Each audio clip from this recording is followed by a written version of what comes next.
आप सभी को जय श्री कृष्णा, राधे राधे। लड्डू गोपाल के स्नान जल से जुड़ी काफी सारी लीला कथाएं मैंने आप लोगों के साथ शेयर की है।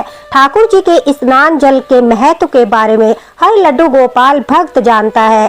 किस प्रकार से लड्डू गोपाल के स्नान जल को ग्रहण करने से काफी सारे भक्तों ने अपने जीवन में परिवर्तन पाया, अपने जीवन को बदला हुआ पाया और काफी सारे अनुभव हमारे साथ शेयर भी किए गए जो मैंने आप लोगों के साथ शेयर किए हैं। लेकिन आज देखिए एक अद्भुत लीला कथा हमारे साथ वंदना जी ने शेयर की है, जिसमें सिर्फ लड्डू गोपाल के स्नान जल से जुड़ा चमत्कार ही नहीं बल्कि राधा रानी के चमत्कार के बारे में भी पता चलेगा। जो लोग लड्डू गोपाल की सेवा करते हैं, उनका स्नान जल ग्रहण करते हैं, उनके घर में राधा रानी भी है और वो राधा रानी के स्नान जल को भी ग्रहण करते हैं। यह लीला कथा सुनकर उनके भी रोंगटे खड़े हो जाएंगे। आपके घर में राधा रानी की अगर सेवा होती है या फिर आप राधा रानी को घर में विराजित करने वाले हो तो एक बार इस लीला कथा को जरूर सुनना, क्योंकि यह लीला कथा सुनने के पश्चात आपको बरसाने वाली के स्नान जल के महत्व का भी पता चल जाएगा। कहते हैं कि जिस घर में ठाकुर जी की सेवा होती है और ठाकुर जी अपनी सेवा से इतने अधिक प्रसन्न हो जाते हैं कि वो भक्तों पर कृपा करना शुरू करते हैं, उनके साथ लीलाएं करते हैं।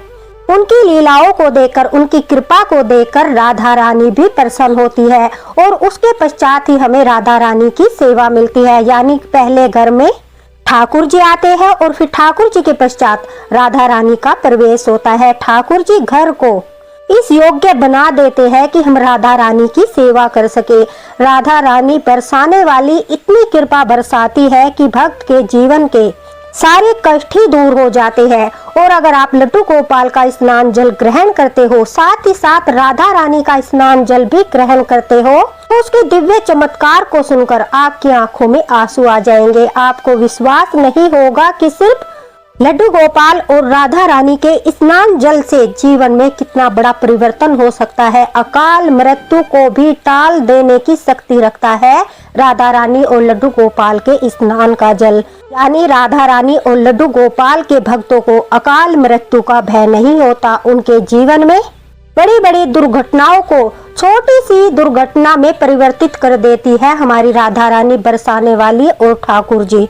काफी सारे लड्डू गोपाल भक्त हैं जो राधा रानी लाने की सोच रहे हैं या फिर राधा रानी की सेवा करते हैं, तो उनके स्नान जल को लेकर भी बहुत बड़ा मार्गदर्शन होने वाला है। उनके स्नान को लेकर काफी सारी ऐसी सावधानियां हैं कि गलती करने के पश्चात राधा रानी की सेवा का पूरा फल प्राप्त नहीं होता। वो मैं आपको अंत में बताऊंगी, इसलिए वीडियो को स्किप मत करना और अंत तक अवश्य ही देखना। उससे पहले मैं आपको चमत्कार के बारे में बताती हूँ कि किस प्रकार से वंदना जी के जीवन में राधा रानी और लड्डू गोपाल जी ने चमत्कार किया जब उन्होंने उनका स्नान जल ग्रहण किया। वंदना जी लड्डू गोपाल की सेवा करती थी। लड्डू गोपाल की सेवा करते करते ठाकुर जी की कृपा होने लगी। ठाकुर जी उनकी सेवा से प्रसन्न हुए।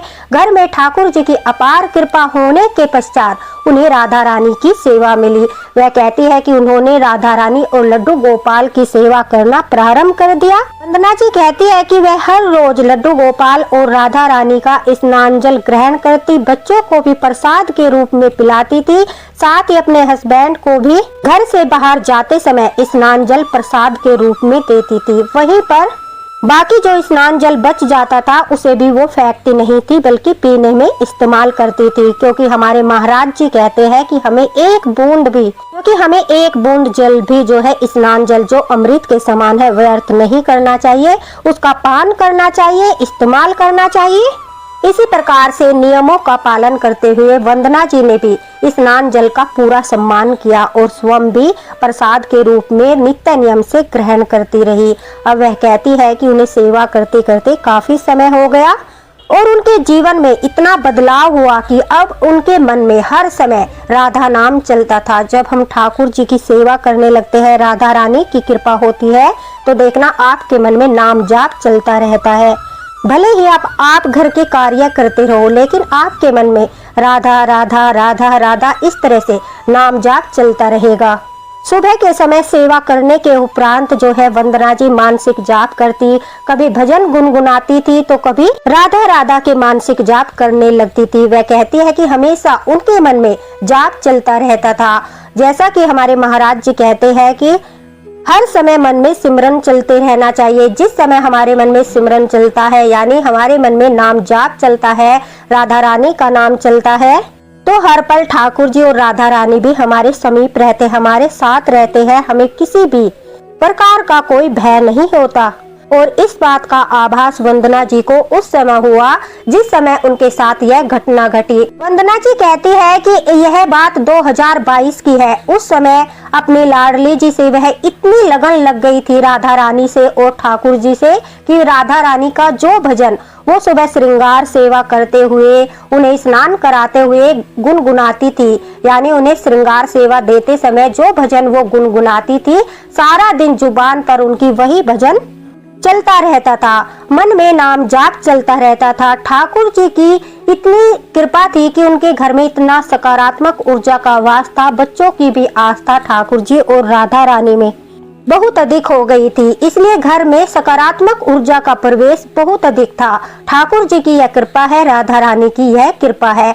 वह कहती है कि हर वक्त उनके मन में नाम जाप चलता, जुबान पर जो है उनके भजन रहता था। वंदना जी हमें बताती है कि उनकी बेटी की 14 सितंबर की इंग्लैंड की फ्लाइट थी, तो उन्हें कुछ पेपर वगैरह प्रिंट आउट निकलवाने थे, कुछ पेपर तैयार कराने थे।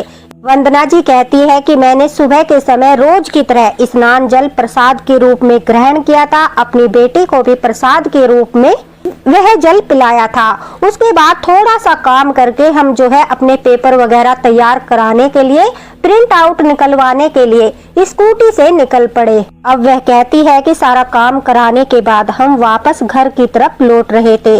रास्ते में ट्रैफिक बहुत ज्यादा था और रेड लाइट भी थी, इस वजह से उन्होंने अपनी स्कूटी को रोकने के लिए उसकी स्पीड थोड़ी सी कम कर ली। अचानक से दूसरी साइड से एक बाइक बहुत तेजी से आ रही थी और उसने अचानक से ही अपनी बाइक जो है वंदना जी की स्कूटी की तरफ मोड़ ली। जो लड़का बाइक चला रहा था उसका बैलेंस बिगड़ गया और उसे बचाने की कोशिश में वंदना जी कहती है मैंने भी ब्रेक लगाया। अब हम दोनों आपस में टकराकर फुटपाथ पे टकराकर गिर गए। मन में भजन चल रहा था, राधा रानी का नाम चल रहा था। तभी अचानक से वह कहती है कि उनका सिर बड़ी जोर से पत्थर पर टकराया। उनकी बेटी भी स्कूटी से बहुत दूर जाकर गिर गई। लेकिन आश्चर्य करने वाली बात यह है कि उस समय भी उनके मन में जाप चल रहा था, भजन चल रहा था, राधा रानी का नाम चल रहा था। वह कहती है अचानक से उनके साथ एक ऐसी दिव्य घटना घटी जिसे सुनकर आपके भी रोंगटे खड़े हो जाएंगे। उन्हें पत्थर के पीछे से एक धुंधली सी छवि में एक लड़की जिसने हरे रंग के कपड़े पहने हुए थे, लंबी थी और गोरी थी, उसका चेहरा जो है वो क्लियर नहीं था। उसने वंदना जी की तरफ हाथ बढ़ाया और उसके हाथ का और फुटपाथ का सहारा लेकर वह कहती है कि मैं खड़ी हो गई। तभी आसपास के लोग पूछने लगे कि आप ठीक तो हो, क्या हुआ, आपको ज्यादा चोट तो नहीं लगी। मैं उस लड़की को ढूंढ रही थी कि कहाँ गई, अभी तो यही थी। मेरा हाथ पकड़कर मुझे उठाया, मुझे सहारा दिया, लेकिन अचानक से कहाँ गायब हो गई। मैं उन लोगों की बातों पर ध्यान नहीं दे रही थी, सिर्फ और सिर्फ उस लड़की को ढूंढ रही थी कि वह अचानक से कहाँ चली गई। मैं उसे धन्यवाद तो कर दूं, लेकिन वो कहीं भी दिखाई नहीं थी। वहाँ पर सब जो है जेंट्स ही जेंट्स थे, वहाँ पर कोई भी लेडीज नहीं थी।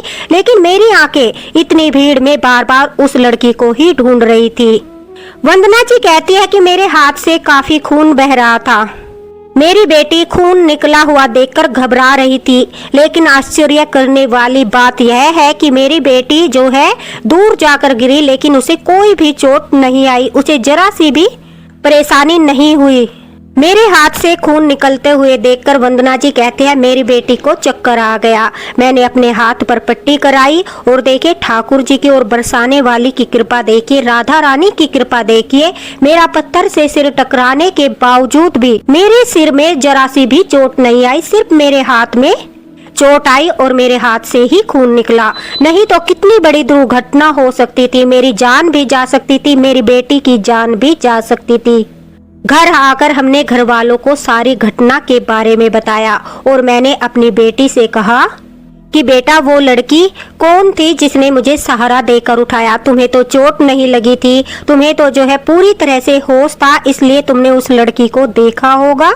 तो वो लड़की अचानक से किधर की साइड गई, कौन थी, कैसी थी, क्योंकि मुझे उसका फेस जो है क्लियर नहीं दिखा। मुझे सिर्फ दिखाई दिया कि वो हरे रंग के कपड़े पहने हुए थी, गोरी थी, उसके हाथ बहुत ही मुलायम और गोरे थे। लेकिन जैसे ही मैं उसे ढूंढने लगी तो वहाँ पर लोगों की भीड़ में अचानक से वह गायब हो गई। यह बात सुनकर वंदना जी कहती है मेरी बेटी बहुत ज्यादा आश्चर्यचकित थी और वह मुझे देख रही थी। उसने कहा कि मम्मी वहाँ पर तो मैं और आप थे, हमारे सिवा कोई भी लेडीज नहीं थी, बाकी सब जेंट्स थे और वही लोग हम लोगों से बार बार पूछ रहे थे कि आप ठीक तो हो, आपको ज्यादा चोट तो नहीं लगी। वहाँ पर तो कोई भी लड़की नहीं थी और मुझे कोई लड़की दिखाई नहीं दी। आप तो अपने आप ही गिरने के बाद अचानक से खड़ी हो गई थी, आपको काफी चोट लगी थी लेकिन फिर भी आप बेहोश नहीं हुई। वंदना जी कहते हैं कि मेरी बेटी ने कहा कि आपने बहुत हिम्मत दिखाई, फुटपाथ का सहारा लेकर आप स्वयं ही खड़ी हो गई। लेकिन मुझे पूरा विश्वास है कि मुझे उस लड़की ने हाथ पकड़कर उठाया था, उसी ने मुझे सहारा दिया था, जिस वजह से उसके स्पर्श करते ही मेरा दर्द एकदम से दूर हो गया और मेरे अंदर एक ऐसी एनर्जी आई कि ना ही तो मैं बेहोश हुई और न ही मुझे ज्यादा दर्द हुआ। उसके स्पर्श करते ही पूरे शरीर में एक लहर सी दौड़ गई और अलग सा ही अनुभव था, इसलिए बार बार मैं उस लड़की को ढूंढ रही थी। लेकिन मेरी बेटी की बातों ने यह क्लियर कर दिया था कि वहाँ पर उसके और मेरे सिवाय दूसरा कोई नहीं था, बाकी सब जेंट्स थे। अब मुझे पूरा विश्वास हो चुका था कि वह स्वयं राधा रानी थी, वह मेरी लाडली जी थी, वो हमारी रक्षा के लिए आई थी। और प्रेमानंद महाराज जी भी यही कहते हैं, जब हमारे मन में सिमरन चलता है, नाम चलता है, ध्यान चलता है राधा रानी का, श्री जी का, हम स्मरण करते हैं, चाहे कितनी भी बड़ी विपत्ति आ जाए, चाहे कितना भी बड़ा कष्ट हो, वो तुरंत सहायता के लिए आती है, क्योंकि वो बहुत ही दयालु है, वो बहुत ही दयावान है और अपने भक्तों के कष्टों में हमेशा उनकी सहायता करती है, अपने भक्तों की मुसीबतों में हमेशा उनकी रक्षा करती है। वो मेरी राधा रानी ही थी। वंदना जी कहती है कि मेरी श्री जी ने मेरी रक्षा की, मेरी बेटी की रक्षा की। और यह बात बिल्कुल सत्य है कि जो स्नान जल ग्रहण करता है उसे अकाल मृत्यु का भय नहीं होता, क्योंकि अकाल मृत्यु को टाल देने की शक्ति होती है स्नान जल में। उस दिन हमने प्रसाद के रूप में स्नान जल ग्रहण किया था, मन में नाम जाप चल रहा था, इसी वजह से हम दोनों माँ बेटे के प्राणों की रक्षा हुई। स्वयं श्री जी ने आकर हमारी सहायता की। लोगों को यह विश्वास नहीं होगा कि इस तरह से श्री जी कैसे आ सकते हैं, इस तरह से राधा रानी कैसे आ सकती है, लेकिन यह मेरे साथ हुआ है और इस घटना को मैं मरते दम तक नहीं भूल सकती, उस स्पर्श को मैं नहीं भूल सकती, राधा रानी के इतने बड़े चमत्कार को मैं नहीं भूल सकती, क्योंकि उस चमत्कार ने मुझे प्राण दान दिया है, मेरी बेटी को प्राण दान दिया है, हमारी रक्षा की है, स्वयं श्री जी ने हमारी रक्षा की है। इसलिए हर भक्त को सुबह उठकर ठाकुर जी राधा रानी की सेवा करनी चाहिए, उनका स्नान जल ग्रहण करना चाहिए, क्योंकि स्नान जल ही है जो हमें अकाल मृत्यु से बचा सकता है, जो हमारे घर में सकारात्मक ऊर्जा का वास कर सकता है, हमारे मन को पवित्र कर सकता है, ताकि हमारे मन में हमेशा नाम जाप चलता रहे, नकारात्मक विचार न आए, मन शुद्ध रहे। इस योग्य हमें जो है स्नान जल ही बना सकता है कि हम ठाकुर जी की सेवा करने योग्य रहे, राधा रानी की सेवा करने योग्य रहे। कुछ नियमों का पालन करते हुए श्री जी की सेवा भी हमें अवश्य करनी चाहिए। वंदना जी कहती है कि उस दिन से लेकर आज तक हमेशा मेरे मन में बार बार यही घटना चलती रहती है, मुझे वही अनुभव याद आता है और मन में एक अलग ही एनर्जी का आभास होता है। मैंने राधा रानी के स्पर्श को महसूस किया, श्री जी को महसूस किया और यह दिव्य चमत्कार सिर्फ और सिर्फ ठाकुर जी और राधा रानी की सेवा करने से ही प्राप्त होता है। तो देखिए, अगर आपके घर में लड्डू गोपाल और राधा रानी दोनों विराजमान है तो आपको उन दोनों का ही स्नान जल ग्रहण करना चाहिए।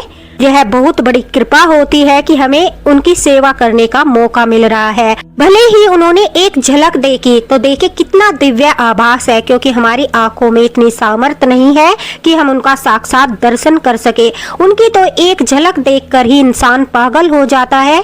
और उनकी एक झलक पाना ही बहुत बड़ी बात है। बड़े पुण्य कर्म के पश्चात ही हमें वह एक झलक पाने का अवसर प्राप्त होता है। ठाकुर जी का, राधा रानी का स्नान जल हमें इस योग्य बनाता है, इतना पवित्र कर देता है कि हम उनके दर्शन करने योग्य भी हो जाते हैं। इसलिए देखिए, अगर आपके घर में राधा रानी है, लड्डू गोपाल है, तो उनको स्नान कराते समय आपको एक विशेष बात का ध्यान रखना है। राधा रानी को स्नान कराते समय आपको भूल कर भी गलती नहीं करनी है। अगर आप राधा रानी लाने वाले हो या फिर राधा रानी आपके घर में विराजमान है, तो राधा रानी को स्नान कराते समय उन्हें बिल्कुल निवस्त्र कर कभी भी स्नान मत कराना। राधा रानी को कोई भी लंगोटी पहनाकर या कोई थोड़ा सा कपड़ा उनके शरीर पर, उनके विग्रह पर ढककर ही उन्हें स्नान कराया जाता है। राधा रानी को कभी भी किसी के सामने आपको स्नान नहीं कराना, आपको एकांत में स्नान कराना है। अगर लड्डू गोपाल को आप स्नान कराते हो, राधा रानी को स्नान कराते हो, एक पात्र में आप दोनों को एक साथ स्नान करा सकते हो। एक साथ जो है स्नान करने का नियम यह है कि राधा रानी को आपको निवस्त्र स्नान नहीं कराना है। उन्हें कोई लंगोटी या फिर उनके विग्रह पर कोई भी हल्का सा कपड़ा लगाकर ठाकुर जी के साथ आपको उन्हें जो है स्नान कराना है। जिस तरह से आप ठाकुर जी का स्नान जल ग्रहण करते हो, उसी प्रकार से आपको राधा रानी का स्नान जल भी ग्रहण करना है। साथ ही साथ अगर बाहर से कोई व्यक्ति आया है या फिर आपके घर कोई मेहमान आए हैं या फिर आप कोई घर में फंक्शन वगैरह कर रहे हो, कोई पूजा पाठ कर रहे हो, तो उस समय भी आपको जो है राधा रानी को सबके सामने स्नान नहीं कराना है। राधा रानी की सेवा भी उसी प्रकार से होती है जैसे हम लड्डू गोपाल की सेवा करते हैं। सर्दियों में, ठंड में राधा रानी को भी गर्म कपड़े पहनाए जाते हैं, गुनगुने पानी से स्नान कराया जाता है, उनके लिए गर्म बिस्तर लगाया जाता है, गरम गरम पदार्थ उन्हें भोग लगाया जाता है। जैसे हम ठाकुर जी की सेवा करते हैं, बिल्कुल ऐसे ही हम राधा रानी की भी सेवा करते हैं। ठाकुर जी हमारी सेवा से प्रसन्न होते हैं, उसके पश्चात हमें राधा रानी की सेवा मिलती है। उनके स्नान जल को ग्रहण करके आप भी उनकी लीलाओं का अनुभव कर सकते हैं, क्योंकि कहते हैं कि एक बार स्नान जल ग्रहण करने से कोटि कोटि पाप नष्ट होते हैं। तो स्नान जल रोज ग्रहण करता है, उसके पाप बहुत जल्दी कट जाते हैं और उसे दिव्य अनुभव होना शुरू हो जाता है। उसके ऊपर ठाकुर जी की, श्री जी की कृपा हो जाना शुरू हो जाता है। देखिए, अकाल मृत्यु को कैसे टालता है स्नान जल, और अकाल मृत्यु के भय से कैसे हमारी रक्षा होती है। जैसा कि मैंने कई बार बताया है, जब हमारे प्रारब्ध होते हैं, जिन कर्मों का हमें फल मिलना होता है, चाहे वो बुरे प्रारब्ध हो या अच्छे प्रारब्ध, बुरे प्रारब्ध के रूप में अगर हमारे साथ कोई दुर्घटना घटने वाली होती है और हम ठाकुर जी की, श्री जी की सेवा करते हैं, उनका स्नान जल ग्रहण करते हैं और नियमों का पालन करते हैं, तो वह बड़ी से बड़ी दुर्घटना, जिसे हम अकाल मृत्यु भी कह सकते हैं, वह छोटी सी घटना में परिवर्तित हो जाती है। मान लीजिए हमारे प्रारब्ध के रूप में हमें चोट लगनी है और वही चोट हमें पत्थर से लगे तो हमारे खून निकलेगा और बहुत ज्यादा दर्द होगा। लेकिन जब हम सेवा करते हैं, नाम जाप करते हैं, ठाकुर जी की, राधा रानी की सेवा करते हैं, स्नान जल ग्रहण करते हैं, तो हमारे प्रारब्ध के रूप में हमें चोट तो अवश्य ही लगेगी, लेकिन वो पत्थर से नहीं, पत्थर से बदलकर वो हमें रुई जितनी हल्की बोल वगैरह से लगकर वह घटना परिवर्तित होती है, जिससे होना तो निश्चित होता है, लेकिन उससे हमें कष्ट नहीं होता, खून नहीं निकलता, दर्द नहीं होता, हमें चोट का आभास तक नहीं होता और हमारा प्रारब्ध कट जाता है। तो वंदना जी भी यही समझाना चाहती है कि उनके ऊपर यह बहुत भारी, बहुत ही बड़ा संकट था। उन्हें बहुत ज्यादा चोट लग सकती थी, उनकी बेटी को चोट लग सकती थी, जिसके कारण से उसके सारे कार्य रद्द हो सकते थे, उसकी फ्लाइट मिस हो सकती थी, बहुत ज्यादा परेशानी हो सकती थी। लेकिन श्री जी उनके साथ थी, राधा रानी उनके साथ थी। राधा रानी ने उनकी रक्षा की, उनकी बेटी की रक्षा की। उनका जो बड़ा कष्ट था वो छोटे कष्ट के रूप में उनके पास आया। वह कहती है कि उनका हाथ कई दिनों में जाकर ठीक हुआ, लेकिन इन कई दिनों में उनके हाथ में कोई भी दर्द महसूस नहीं हुआ। बड़े आराम से बिना दर्द के उनका हाथ ठीक हो गया, यानी उनका जो प्रारब्ध था वो भी कट गया, उन्हें कष्ट भी नहीं हुआ और महारानी ने, बरसाने वाली ने उनके प्राणों की रक्षा भी की। और इतना दिव्य चमत्कार होता है स्नान जल ग्रहण करने वाले भक्तों के साथ। तो आप एक बूंद भी व्यर्थ मत कीजिए। देखिए, सभी भक्तों के साथ चमत्कार हो रहे हैं, सब अपने अनुभव शेयर करते हैं, तो कितना अच्छा लगता है कि सचमुच कलयुग में भी एकमात्र ठाकुर जी और राधा रानी है जो अपने भक्तों पर अपनी इतनी कृपा करते हैं, उन्हें पापों से मुक्त करने के लिए अमृत समान अपना स्नान जल प्रदान करते हैं। और कितने भाग्यशाली है भक्त कि उन्हें यह अवसर प्राप्त हुआ। तो आप भी अगर राधा रानी की लड्डू गोपाल की सेवा करते हो तो रोज स्नान जल ग्रहण करो, एक भी बूंद व्यर्थ मत करो, सभी को इसका महत्व बताओ। साथ ही साथ अपने घर में छिड़क कर अपने बच्चों को देकर उनके मानसिक विकास को तीव्र करे, घर में सकारात्मक ऊर्जा का वास करे, अपने पापों का अंत करे और राधा रानी और ठाकुर जी का नाम स्मरण करते रहे। वंदना जी का बहुत बहुत धन्यवाद कि इतनी दिव्य अनुभूति, इतना दिव्य अनुभव उन्होंने हम सब के साथ शेयर किया। आप वीडियो में भी देख सकते हो, मैंने स्टार्टिंग में ही उनका जो है कमेंट का स्क्रीनशॉट डाला है कि उन्होंने स्वयं हमारे साथ यह अनुभव शेयर किया है। तो अगर आपके साथ भी इसी तरह का कोई अनुभव है, आपके साथ भी कोई ऐसी ठाकुर जी की, राधा रानी की लीला हुई है तो अवश्य ही हमारे साथ शेयर करें। इस वीडियो को ज्यादा से ज्यादा शेयर करना, पसंद आए तो लाइक करना और कमेंट बॉक्स में जय श्री राधे ठाकुर जी की जय लिखना न भूले।